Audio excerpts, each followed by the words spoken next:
জীবনকৃষ্ণ সাহা সিবিআইয়ের হাতে যখন গ্রেপ্তার হয়েছিলেন তখনও তিনি বারবার বলেছিলেন তিনি বিজেপির চক্রান্তের শিকার হয়েছেন। এবারও গ্রেপ্তার হওয়ার পর তিনি বিজেপির চক্রান্তের দিকে আঙ্গুল তুলেছিলেন। কিন্তু দেখো, ইডি যে এতদিন ধরে তাকে নজরে রেখেছে, তার ইডি স্ক্যানারে ছিলেন জীবনকৃষ্ণ সাহা, দিনের পর দিন ইডি কিন্তু তার ব্যাংক অ্যাকাউন্ট স্টেটমেন্ট থেকে শুরু করে তার স্ত্রীকে জিজ্ঞাসাবাদ করেছে, তার বাবাকে জিজ্ঞাসা করেছে। সেকশন 50 PMLA অ্যাক্টে কিন্তু দুজনের স্টেটমেন্ট রেকর্ড করা হয়েছিল। তার স্ত্রী টগর সাহা এবং তার বাবা বিশ্বনাথ সাহা দুজনেরই কিন্তু প্রিভেনশন অফ মানি লন্ডারিং অ্যাক্টের সেকশন 50-তে দুজনের স্টেটমেন্ট রেকর্ড করা হয় প্রথমেই। সেখান থেকে কিন্তু জীবনকৃষ্ণ সাহার এই যে গ্রেপ্তারির বা তার বাড়িতে একটা তল্লাশির সম্ভাবনা শুরু হয়। তার কারণ একটা কন্ট্রাডিক্টরি স্টেটমেন্ট হয়েছিল। কারণ জীবনকৃষ্ণ সাহার বাবা বিশ্বনাথ সাহার যখন বয়ান রেকর্ড করেন ইডির গোয়েন্দারা, সেই সময় কিন্তু তিনি বলেন যে তার একাধিক ব্যবসা রয়েছে। তার বীরভূম জেলাতে 2টি ব্যবসা রয়েছে, তার যেরকম আলুর কোল্ড স্টোরেজ রয়েছে, তেলের মিল রয়েছে, পাশাপাশি মুর্শিদাবাদ জেলাতে তার রেশনের চালের ডিস্ট্রিবিউটার রয়েছে। কিন্তু এই কোনো ব্যবসার সঙ্গেই জীবনকৃষ্ণ সাহা তার ছেলে যুক্ত নন।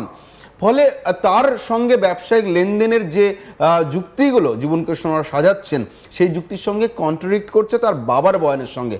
পাশাপাশি তার বাবা এবং তার স্ত্রীর অ্যাকাউন্ট মিলিয়ে প্রায় 50 লক্ষ টাকা সন্ধান পেয়েছে ইডি। একটা মানি ট্রেল পাওয়া গেছে 2020 সালের সেপ্টেম্বর থেকে ডিসেম্বর পর্যন্ত। এখন সেই টাকাটা কার? দেখো, তার স্ত্রী তিনি নিজে প্রাইমারি স্কুলের শিক্ষিকা। জীবনকৃষ্ণ সাহা অতীতে ছিলেন প্রাইমারি স্কুলের শিক্ষক, পরবর্তীকালে তিনি হাই স্কুলের শিক্ষকতা করছিলেন। এখন 2021 সালে তিনি হচ্ছেন বিধায়ক এবং তার বাবা একজন ব্যবসায়ী। তার বাবা অস্বীকার করে দিচ্ছেন ওই টাকা তার নয়। তাহলে বাকি থাকলো জীবনকৃষ্ণ সাহা এবং তার স্ত্রী টগর সাহা। তাহলে কি তাদের টাকা? প্রশ্ন করা হয়েছিল তার স্ত্রীকে। তার স্ত্রী টগর সাহার বয়ানও রেকর্ড করা হয়েছিল পিএমএলএ অ্যাক্টের সেকশন 50-তে। তার স্ত্রীও কিন্তু সেখানে সোজাসুজি ইডির আধিকারিকদের জানিয়েছেন যে এই টাকা তারও নন, এবং শুধু তাই নন, এই টাকা যে জীবনের সেটা কিন্তু তার স্ত্রী বলে দিয়েছেন যে এই টাকাটা জীবনকৃষ্ণ সাহার গচ্ছিত রাখা টাকা। ফলে এরপর জবাব দেওয়ার একমাত্র দায়ী বর্তা হলো জীবনকৃষ্ণ সাহার উপরেই।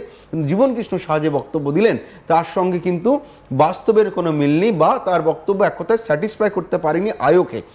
অর্থাৎ এই 50 লক্ষ টাকা থাকতেই পারে তার অ্যাকাউন্টে, কোনো তাতে দোষ নেই, কিন্তু সেই টাকার আয়ের উৎস দেখাতে হবে একজন নাগরিককে, রাষ্ট্রের কাছে। কিন্তু জীবনকৃষ্ণ সাহা কিন্তু সেই আয়ের উৎস দেখাতে পারেননি।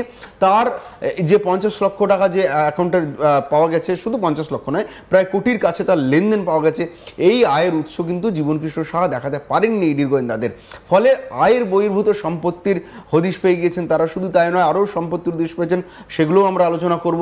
কিন্তু যখন তার স্ত্রী এবং তার বাবা যখন তার বিরুদ্ধে বয়ান দিলেন, তখন কিন্তু জীবনকৃষ্ণ সাহার উপরেই দায় বর্তা হলো এবং তাকে জিজ্ঞাসাবাদ করা হলো, তিনি স্যাটিসফাই করতে পারলেন না।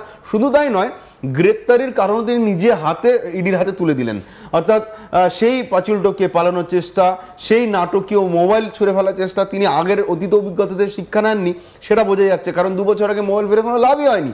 2 দিনে সেই মোবাইল পাম্প দিয়ে জল পাম্প আউট করে সিবিআই মোবাইল উদ্ধার করে, CFSL মোবাইল পার্টির সমস্ত ডেটা রিকভারি করে, একেবারে ইন্ট্যাক্ট ডেটা পাওয়া গেছিলো। জীবনকৃষ্ণ সাহাকে গ্রেপ্তার করতে হয়েছিল। অতীতের সেই তিক্ত অভিজ্ঞতা থেকে তিনি যে কোনো শিক্ষা নেননি বোঝা গেল এই দিনও। সেই নাটকীয় মোবাইল ফেলে দেওয়া, শুধু তাই না, একজন নির্বাচিত বিধায়ককে, জনপ্রতিনিধি, তাকে একজন সেন্ট্রাল সিকিউরিটি ফোর্সের একজন জওয়ান হাত ধরে জঙ্গল দিয়ে নিয়ে আসছে কাদামাখা অবস্থায়। ভীষণ অস্বস্তিদায়ক এই দৃশ্য, বিশেষ করে শাসক দলের জন্য লজ্জার একটা ছবি। ফলে এটা কিন্তু শাসক দলের জন্য অবশ্যই ভালো বিজ্ঞাপন ছিল না। ফলে সেই জীবনকৃষ্ণ সাহার এই সমস্ত কর্মকাণ্ড করে তিনি খবরের শিরোনাম হলেন এবং ইডির কাছে তিনি নিজের গ্রেপ্তারির গ্রাউন্ড তিনি নিজে হাতে লিখে দিলেন। রিজন অফ অ্যারেস্ট যদি বলতে বলা হয় তাহলে কিন্তু তিনি নিজেই সেটা রচনা করে দিলেন। এরপরে তিনি গ্রেপ্তার হলেন। এখন তার যে আস্তে আস্তে পেঁয়াজের খোসার মতন যে সম্পত্তি আসছে, সেগুলো কিন্তু আমরা সেগুলো নিয়েও আলোচনা করব।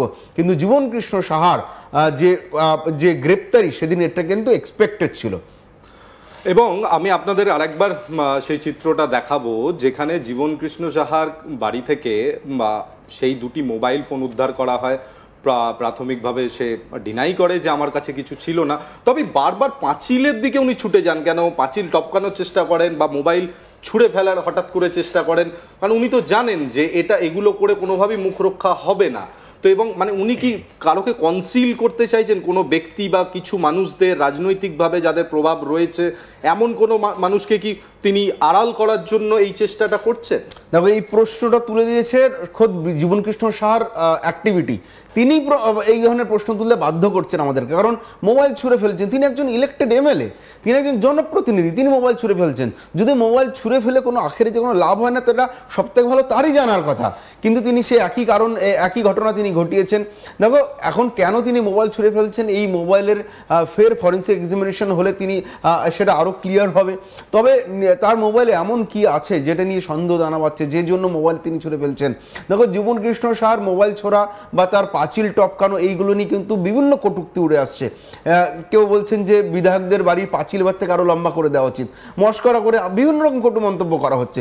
জীবন কৃষ্ণ সাহাকে নিয়ে রীতিমতো মিম ট্রোল হয়ে গিয়েছে।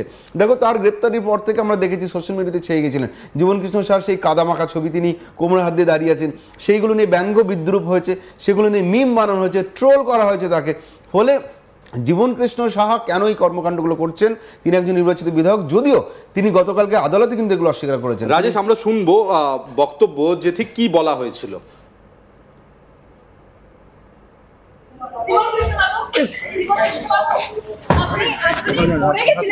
আপনি মোবাইল কেন ফেলে দিলেন? আপনি মোবাইল কেন ফেললেন? মোবাইল ফেলিনি, কতবার বলবো মোবাইল ফেলিনি।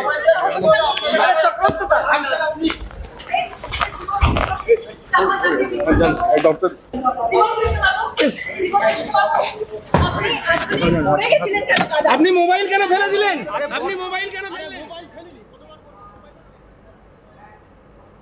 শুনলেন তো, তিনি নাকি মোবাইল ছুঁড়ে ফেলেননি, তবে ছবি সচরাচর মিথ্যে কথা বলে না, এবং আমরা ভিডিওতে দেখলাম খুব স্পষ্টভাবে। তবে জীবন কৃষ্ণের জীবনে কোথাও না কোথাও এই মোবাইল ফোন হচ্ছে বড় একটা বিড়ম্বনার কারণ। প্রত্যেকবার মোবাইল ফোনের জন্যই তিনি ধরা পড়ছেন, মোবাইল ফোনকে পরে ফরেন্সিকে দেওয়া হচ্ছে, সব তথ্য পাওয়া যাচ্ছে, আরও তথ্য আমাদের হাতে রয়েছে। যেমন দুটি ব্যাংক অ্যাকাউন্ট পাওয়া গেছে, একটি রাষ্ট্রায়ত্ত ব্যাংক, একটি বেসরকারি ব্যাংকের, যাতে বলা হচ্ছে 28/1/2019-এ 2 লক্ষ টাকা ট্রানজ্যাকশন করা হয়েছিল, 17/9/2019-এ, এবং 28/1/2019-এ 3 লক্ষ টাকা ট্রানজ্যাকশন করা হয়েছিল। কার কাছ থেকে এসছিল সেই টাকা? সঞ্জিত মণ্ডল ডিপোজিটেড 5 লাখ টু জীবন কৃষ্ণ সাহাজ একটি রাষ্ট্রায়ত্ত ব্যাংকের অ্যাকাউন্টে। দীপক দাস বলে একজন ব্যক্তি 12 লক্ষ টাকা জীবন কৃষ্ণ সাহার অ্যাকাউন্টে চাকরির জন্য জমা করে। 5 লক্ষ টাকা পরবর্তীকালে জীবন কৃষ্ণ সাহা তাকে ফেরত দেয়, এবং সেই অঙ্কের যে টাকা সেটি একটি প্রাইভেট ব্যাংকে জমা পড়ে।